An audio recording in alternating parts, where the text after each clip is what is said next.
Welcome to the Rim Break Rodeo. We hope this video helps. You start by ensuring the Cronus Zen has the latest firmware and is set to wireless pass-through. This allows controller input to route correctly. Once done, power on your Xbox Series X controller and press the pair button until it blinks. Make sure battery is above 50% so the connection won't drop.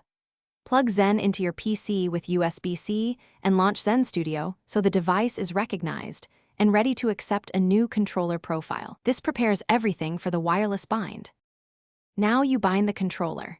In Zen Studio, choose the device and select the appropriate pairing method. Use Bluetooth for general controllers or Xbox wireless for native support, because the method affects latency and button mapping.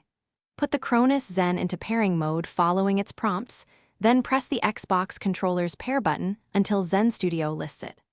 Once listed, accept and wait for the confirmation LED on the Zen and a successful input readout in the app.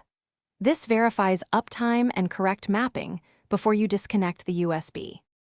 Finish by disconnecting the USB and testing the controller on your console through the Zen. You should feel all inputs transmit wirelessly. If buttons are mismapped, make sure to run the Zen Studio Auto-Detect or explicitly load the Xbox Series X profile because that corrects mapping differences. If the link drops, update firmware, charge the controller fully, and move away from 4 GHz interference sources. One key troubleshooting tip is to repair after power cycling both devices.